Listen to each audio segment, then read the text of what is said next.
Well, thanks for coming back for part two of this discussion. And as I said at the end of part one, I really do believe this is some of the best things that we talked about came up in part two. We talked about some of the things that are the baggage that you might carry because of who you are and who you represent, and how that you have to work through that and making peace. Bryan and Stephanie talk a little bit more about the Christian and Muslim unity and working together that they have found, and I think that's a really fascinating interfaith conversation.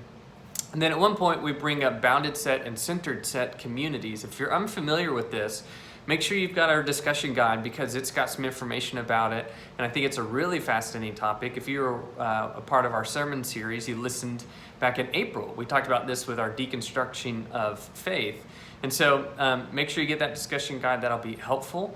And then there's some final thoughts. And with any good conversation, it's those last little bits that have some really great stuff. So again, you're going to enjoy this. There's a lot of really good things in it. And thanks for coming back. We'll jump right on in. I love it. I'm also kind of curious. I mean, obviously you grew up in the United States, and so you came from a Christian majority, and you moved to a space where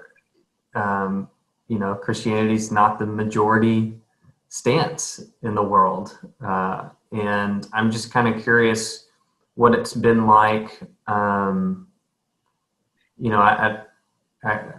can't remember if it was before we started recording or maybe in now, just, even having the desire to want to build peace, and there kind of maybe even being a barrier that you'd never experienced before because you are a Christian. And, even the humility that you have to take in understanding your own, I don't know the word, you carry baggage because you're a Christian, because you're an American, and because the larger context, whether it really identifies you as who you really are, you carry it no matter what into a room.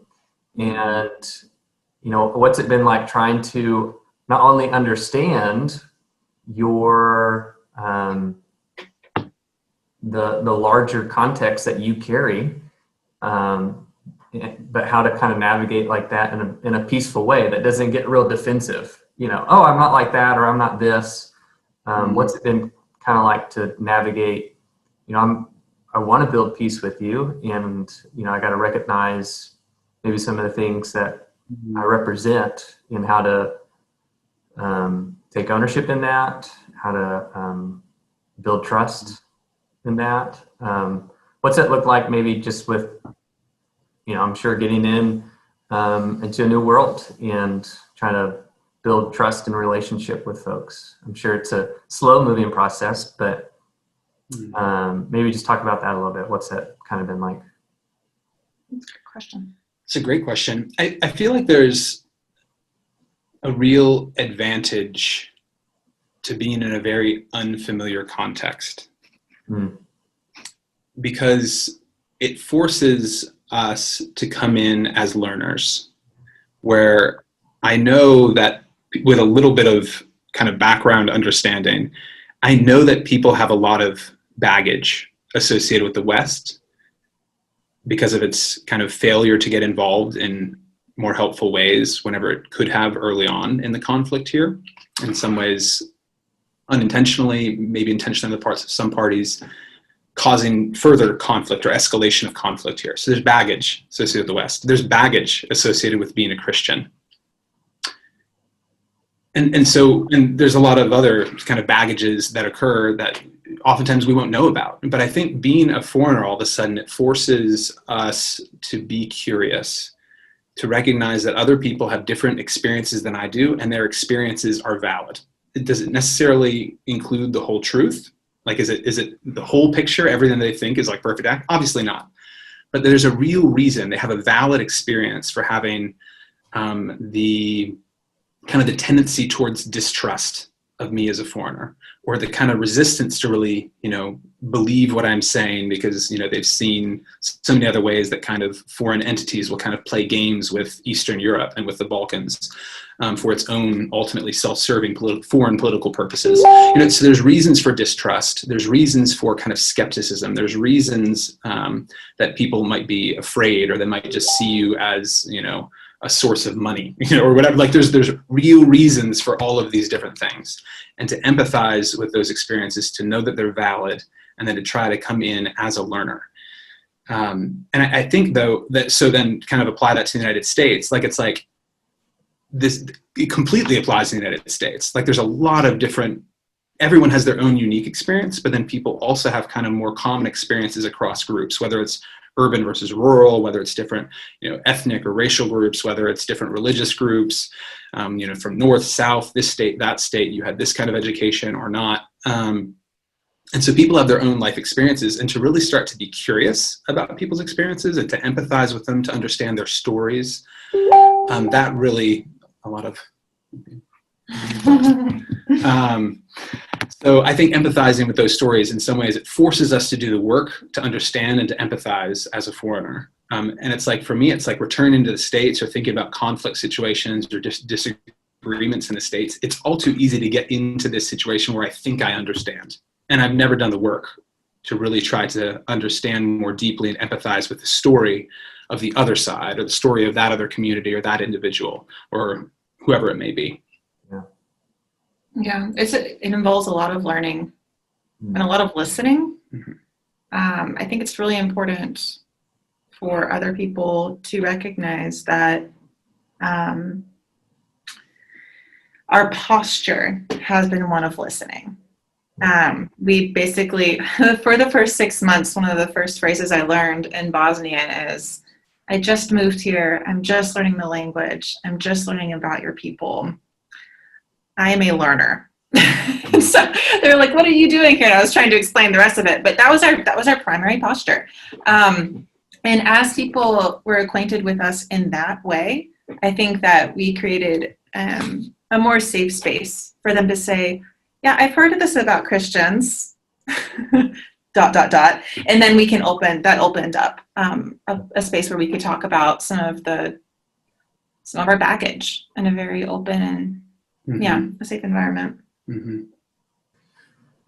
Okay, I've got one more, at least. I got one more scripted question. The question is, what unity have you found with Christians and Muslims in the pursuit of peace in this interfaith work? How does that work? And how has that unity been possible? Mm-hmm. It's so funny. We've only been here it's almost been 3 years. Mm-hmm. But when you say that, it's hard for me to find, there's so many positive examples that, and I have so many things that I could say that are positive, which like, wait, what? We're unified in this. I think a lot of the unity we see here is that people see very tangible community needs. They see that their political system is broken and they need to unite to change it. And that's something that Muslims and Christians agree on. We agree that marginalized communities need to have rights, and we need to help them exercise those rights. We believe that that we need to divert our resources to help the poor. There are so many ways that we collaborate, where our differences in religion, our theological differences, they aren't the issue. Whenever we can collaborate together and pool our resources to expand the kingdom of God and both of our understandings of what that means. And I think that when we do that together, that we actually are more effective, because we're not using our energy and our resources squabbling it between or among one another. So yeah, I think that Bosnia is a really interesting place. It's a unique place, but it's a place that people can learn from, because here, even though the war divided people between ethnicities and religion, somehow 25 years later, they're able to become a society again and focus on the real things that do matter to them, despite those differences. So it's been inspiring. Again, it's a privilege for us to be here and support people doing that work already here. Mm-hmm. So. Yeah. Yeah, maybe this is going to connect with what you're already referring to, but I feel like from my point of view, I don't think I necessarily even talk about it in terms of unity, because with my Muslim friends and colleagues, I guess the way I could talk about it is that there is oftentimes a unity of purpose. But it doesn't mean that there's agreement about everything. We know whenever we get to like Jesus' identity and Trinity and those kinds of concepts, like we know that we disagree. And I think we've also had healthier, more productive conversations about those tense issues between faith communities because we already know that we are allies trying to work towards this horizon of God's shalom, towards the kingdom of God, towards, and again, this very explicitly, even like Muslim colleagues, and in some parts of the world, Muslims have the reputation of really being against like atheism or different things like this, and very non-religious, agnostic, and atheist colleagues, similar vision, but they define it in terms of like Martin Luther King's beloved community or justice and peace, but in some way there's this vision of this future that we all agree with each other about so many aspects of that vision, and we're united in purpose to move in that direction. And we each have the humility to recognize how our own religious, our own ethnic communities oftentimes aren't living up to the standard that we would want. So for me, it's like I can see how my Protestant community here in Bosnia, more broadly, many times we're not actually living in a way, collaborating with people who are different than us to move towards the kingdom of God, the reign of God, shalom, this horizon of just peace, of the beloved community. And so I think like with Muslim colleagues, whenever we start to have this vision of, okay, what are the real issues that are preventing people from flourishing, as you put peace earlier, like being able to have kind of this freedom to really encounter God and to try to understand who God is, but also this positive connection between people with the world around them, whether it's getting jobs or whatever it might be, in their own sense of identity, whether it's trauma therapy in a post-conflict society, whatever it is, that we can move together towards this healing and wholeness of God's shalom. And so I think there's so many ways in which there is, I see so much consistent unity of purpose across lines of religion and ideology. And then we each see, because my Muslim colleagues process this with me, I also have the same kind of experience with Protestants, Catholic colleagues with Catholics, about how we see other people in our own communities who are focused much more on religious differences and convincing others that they're wrong, which of course we disagree, and focusing as if our whole relationship is based on some of these disagreements. Yeah. That tears down the tremendous opportunity we have to collaborate towards peace. And I would argue for Christians that do care about their witness, I have the chance to have so many more incredible, fun, positive, nuanced conversations about incredibly tricky conversations, like the conversation about LGBTQ stuff. You think that's tricky with Christians? Try having it with a bunch of Muslims. It's like, I've had a lot of those conversations now, way more than I expected, because it's starting to become an issue in the society as well. And these are very sensitive things religiously and how we read our scriptures and all these other things. But whenever we know our goal, we're trying to move here together, in this direction together, all of a sudden we can say, how do we do that? Yeah. How do we do that together? How do we understand God? How do we understand our scriptures in a way that we can keep moving in this direction? Yeah. And so then we can have nuanced conversations about these differences. We can share about and critique different things that we see in each other's thinking, because we know that our relationship is really for one another. And because of that, we can have these incredible conversations that other missionary friends and other Christians who I know here in Bosnia really want to have these conversations. They're constantly trying to have them, but because their relationship is all about having that conversation and convincing the other side of what we think is true, they never get to have those conversations, because it shuts down the possibility of a genuine relationship where we are moving towards something bigger than ourselves, where we're moving towards, how we would put it, God's shalom or God's kingdom. Yeah. I have so many things. So it was the bounded set community and centered set community. And when we talked about that with our church, I think it was everything feels like 10 years ago. That was earlier this year, but March or April, somewhere in there.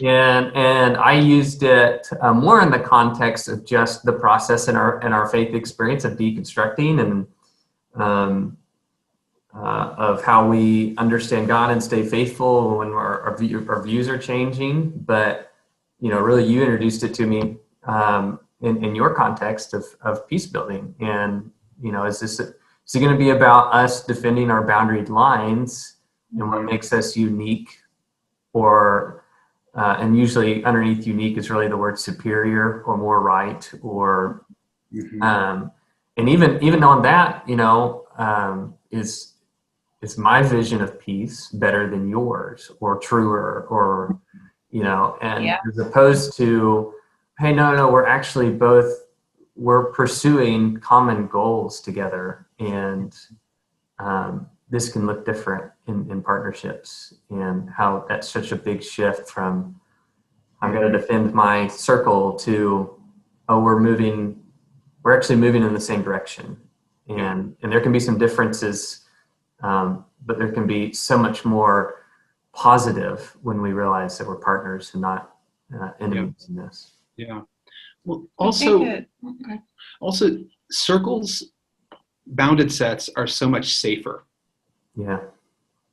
At least whenever everyone around you thinks pretty much like you and is similar to you, and you can feel safe because you're in this good community and you all kind of get each other.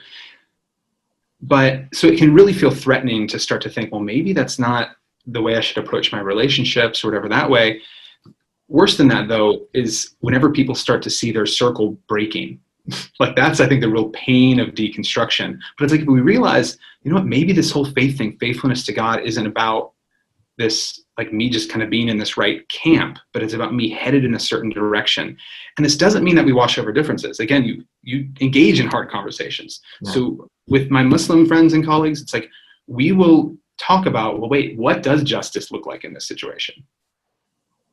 What does peace look like? Like, what does God's kingdom look like? So you still have this conversation, recognizing that our vision on that horizon, that God's shalom or God's kingdom, that there are differences in how we envision that. And so we're not washing over those differences, but all of a sudden to have that kind of centered set mentality, after you kind of embrace it, like, and you just kind of have this trust in God's goodness, that it's not like, oh, like I might be in trouble because I'm not in the right camp and I'm just trying to live this way. Like, and you feel so much more safety with God, that God is with you on this journey, not just because I'm in this camp. And then you can start to have those conversations, and I think have a little bit more courage to kind of connect with people that are different than you. Whereas if you're just in your camp, it's scary because the people that are outside those boundaries, man, they might threaten my circle, my boundary. I might question some of those things. Yeah. But it's like, whenever you're like, it's okay to question some of those things. I'm on this journey headed according to me, after Jesus, towards God's kingdom. Like, that's what defines sort of this sense of connection and kind of safety, being a child of God, not just having the right theological beliefs or the right opinions or the right, political ideas, but about really trying to live out this life following Jesus. Then I can have a sense of safety to ask all kinds of questions, to challenge things, to hear other points of view. Yeah. And so it really does reframe, I think, where we can experience safety and with whom. If we're in a bounded set, it's scary. Everyone else is scary. Yeah. If we kind of have this centered set model, then we can hear people that are different than us and tolerate differences because it's an opportunity for growth. Yeah, the centered set, I just love bounded centered sets because, for a number of reasons, but because we're an arrow, and the arrow part really gets us focused in on our own discipleship. Mm-hmm. We're not wasting any more time thinking about changing other people. Like, the point is changing ourselves in discipleship, that is. And so we have a mosque that's like right there. It's right across the street from us. And so it wakes us up, at 4:30 in the morning. And then 4 other times during the day. He's got a beautiful voice. So we've been by some that, man, he needs to find somebody else to sing the call to prayer. Like, it's just like, this imam is just such a beautiful voice. I'm not complaining.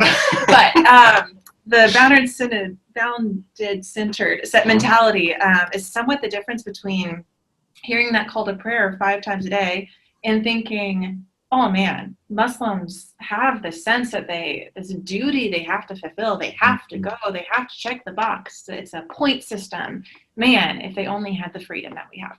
That's a typical Christian response. If you're in a bounded set. If you're in competitive mode. Yes. Yeah. But I think being an arrow, kind of hearing that call to prayer as you're trying to orient yourself to something that is more important, to something that is Jesus, and trying to focus on your own discipleship journey. Like I hear that call to prayer and I'm convicted. Like, okay, that's the third time I've heard that prayer. Have I prayed today? Yeah. I'm just gonna stop right now. Yeah. I have a 5-minute prayer. Yeah. I like the reorientation of that. I have it's healthier for myself, Yes. in my own journey. I have one time invited to this mosque to talk with these Muslims kind of about Christian Muslim things and to kind of, meet a Christian who isn't just against them, I'm the positive Christian guinea pig with these Muslims. And they asked me, one of the Muslims there, the Imam, he asked me, he's like, how have you been experiencing God lately? And so I was thinking about how to answer that. And I actually was like, I think I'm just going to kind of, go the honest route. Usually that's a good idea. And I was like, I actually feel really discouraged and dry. Why? Because I see so much conflict between religious communities, and I see how often Christians are more antagonistic towards Muslims and focus on just being right and we're better, instead of really saying, hey, how can we work together to try to follow God rather than just try to beat one another. And so I'm actually really discouraged right now just because of some conversations I've had with other Christians recently. And every head of every Muslim around the mosque was just nodding. There was, yeah, us too. We feel that way too. And then this Imam, who's a great friend, he was just like, Bryan, he's like, we have sajda, where we bow 5 times a day and we're putting our heads down on the dirt to humble ourselves and to say, God, we rely on you. Bryan, you need to practice your Christian spiritual disciplines. And I was like, okay, God, I hear that. I need, and so this is, again, if it's this competitive mode, we will not be vulnerable with each other. We will not learn, hear the challenge that we would have for one another. Instead, we'd just be trying to convince them that we're better and they suck, which, doesn't really work. And so whenever we have that vulnerability, then all of a sudden, whenever it's about that orientation, how can I follow God more? Then we can have that humility to just be honest about where we're at. We can grow and be challenged. And so then all of a sudden I can really hear this way in which God is wanting to speak to me to say hey, stay healthy, in spiritual disciplines, relying on, leaning on, Jesus, the Holy Spirit, practicing these spiritual disciplines. And so that's just kind of going off of, it reminded me whatever you're sharing about the mosque and the call to prayer. So I love that. Yeah. It's funny. I mean, that it is such a barrier to everything that I've heard from y'all so far about just this posture of humility and learning that, how that defending of the boundary lines is just so antithetical to even being able to make peace, outside of even knowing what makes for peace, but just even having the right posture that moves you into the practice then of being in a place where you can do some tangible things that, and I can remember, this will sound so silly, when Hannah and I moved to Houston, we lived in an apartment complex, and it was the first time I lived somewhere where we had to enter into a gated area. Our apartment complex had a gate on it. Yeah, I remember. And I didn't think much about it until one day, until I began to notice people who would be at that little thing where they need to get in, and maybe a car would come beside them and they would open the gate and go in, and then that car would go in behind them. And this gutted reaction that I would have of we did that. It's unsafe. Who is this person coming into my gated apartment complex? And it's but that's what boundaries do. It's my initial posture is that's a threat.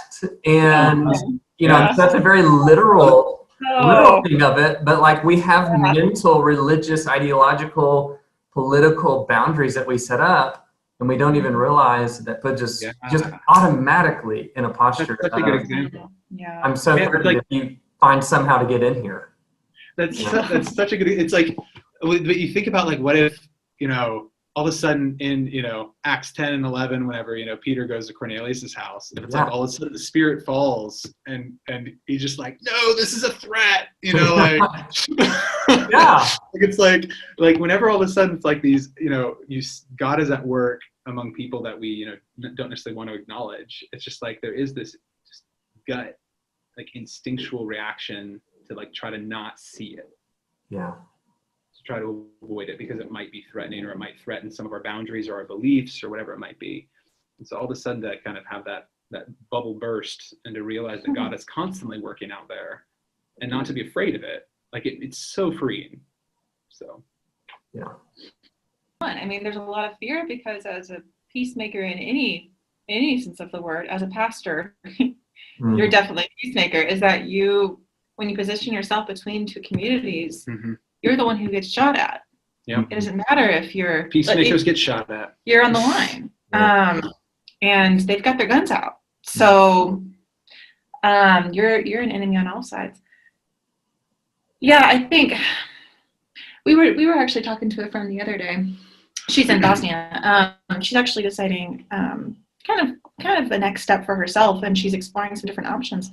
And one thing, she was just asking some advice of like, hey, what should I do next to kind of figure out discernment steps forward vocationally. And one of the main things we told her was, hey, show up places. Pardon the pandemic.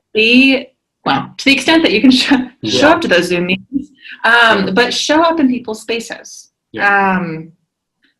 Listen, be present. In Peace Catalyst organization, one word we use a lot is allyship or allyship. Allyship. Is being allies with people on all sides. And so that really takes an investment for you to create relationships with people, relationships of trust, invest in those relationships, and make it known that you are making relationships with other people as well. But at a certain point, then you can actually become a translator between those communities. Because you will be translating from a position not of, opposition, but a sense of, hey, I know where your heart is. Let me try to interpret what you're hearing from this other side in a way that you can understand it, and we can move forward from this. And I think that's easier said than done, Mark. Well, yeah, I mean, sure, yeah. But I mean, I like that really. I mean, that is such a true thing. And I like that idea of translation. I mean, well, there's so back even earlier on, you'd asked about kind of what does kind of peacemaking look like, how can that tangibly look like? One of the ways that sometimes people frame peacemaking in terms of kind of other vocational niches that kind of make up the whole field of peacemaking is three of the main ones are education, mediation, and advocacy. And so in the context of like Bosnia-Herzegovina, so if we sometimes look at another thing, it's just really clear, and then we can think about it in our own context. So like, during the war, it's like, there's also another one called observation, where you're literally watching for violence, like during a conflict and things like that. And then you name it. And so media is performing that function, other things like that. And the importance of independent media. But then a huge part then is education, whether or not it's just like with children or adults or whoever, to be like, what are actually the things happening here? Or like, what are the needs on the other side? What are the needs on this side? Like, why do people have these different understandings of history? How do people think about these issues differently? Like, what is their narrative? What is ours? And so all that is education related. Then another thing is mediation. We're actually bringing people together. And sometimes there's actual like formal mediation where you're helping work through to create some kind of agreement. But that's also happened much more informally, which is where it can start to blend with education, where you're actually meeting with one another to understand one another face to face. And so then whenever you have like experiential education, it's like we're actually bringing different groups together to meet with one another, to understand one another, which is educational, and then into on kind of this mediation face-to-face component. And then advocacy where you're actually then able to share, usually with your own people, something you experienced in the education and mediation stages, to share back with them, to say, this is my experience of the other side. They're not all like that. You know, there's much more diversity in kind of how they view this, and they're trying to work through it themselves. So we do that a lot with, well, how do Muslims think? Because a lot of Christians are like, I don't really know Muslims. And then I'm able to say, well, you know, there's a lot of diversity, and then we can kind of help provide a little bit of nuance. So I think there are these different roles which kind of can blend in like with one another. But I think a big one, like in Bosnia, because it's kind of like there are these extremes, you know, you had like the genocide in Srebrenica, and you have many Serbs, Christian Serbs in Bosnia, who just deny that the genocide happened. No, there weren't all these Muslim men and boys and some women just slaughtered, you know, 8,376 in one day or a couple days, just dumped in mass graves. That didn't happen. That's fake news. And so then you have the other side that feels deeply offended because their family members still are missing. Their bones haven't been found. And so it's obviously this really raw thing with completely different perceptions of history and of present reality because of those different narratives. And we know people that work with veterans groups here that are so they work with people who are shooting at each other. And so you're talking about people on very different sides of issues that really don't agree, that see the other side very much as the enemy. And they work with these groups because veterans are very much seen as authoritative, and if they all of a sudden start to empathize with other people, it can really change the narrative in a community. And so it's a really great group to work with, though oftentimes can be really challenging. So I bring that up to say, I mean, even within those groups, of course, there are people that it's like they do not want to engage. They either there's too much trauma, there's too much fear, and it's like it could be healthiest for them just to kind of stay on their own and find and have hopefully some people coming around them to empathize with them, help them feel safe, help them feel heard. But for them to change their perception of reality, you know, which is against what happened, might just really not be possible. And so there are limits to sort of what any individual can do. And we need to be honest with ourselves about that and kind of find where are our spheres of relationships and of influence. And as much as I can, though, to go and, like Stephanie was talking about, to like show up. So to show up with people that are more conservative, to show up with people that are more progressive, and to see what is happening. How can I understand the narratives? Because there's always complexity, multiplicity on every side. As soon as we start to think it's just simple on that other side, we don't understand them. And both sides do this. It's very natural because it's hard to maintain a complex narrative about another group whenever we so dramatically disagree with them. Our brains like to simplify it because it doesn't cause as much stress. Like it's just easier to create a simple narrative, label them as over there, as they don't like facts, they don't like other people, they're evil, they're, you know, whatever label you put on it. They're manipulated, you know, who knows? We do this, both sides do it to each other. And so there's one kind of framework that people use in peace building is called narrative mediation, where basically if you go and you can really start to empathize with these complexities of the narrative, of the story, not just the little stories, but kind of the big story that people are telling, and you empathize with it, and you can see some valid experiences there, you can understand the other side, and then you can start to try to bring people together to weave a new narrative, a common narrative that is intertwined, because until we kill each other off, the other side's not going away. Like we need to find a new way to weave a new story together. And that's only going to happen as we start to understand the stories on the other side, have humility, like back to the beginning, to see goodness and beauty, that they're fighting for something that's important. And then to have the self-criticism, or the humility to kind of say, my side doesn't do it perfectly. And that allows us to hear one another. Does this mean that both sides are equal or something? It doesn't. But that kind of game of comparing who's more wrong usually doesn't allow kind of space for people to start to shift, because it's whenever we feel safe enough to be heard and known that we can start to shift in terms of our thinking and our empathy for the other side. And so it's not implying that, you know, injustice is always equal. Muslim Bosniaks were the ones that were mostly killed here. And yet it's mostly Muslim Bosniaks who I see that are doing the work here to say, let's forgive. Let's try to have empathy towards Serb Christians. And again, there are a lot of Muslim Bosniaks that can't do that because there's deep trauma, they lost family members, all these other things. But there are many people that we know who are doing that work. And so it doesn't imply that suffering was equal or anything, but it is say, let's create a space where we can empathize and understand each other's stories.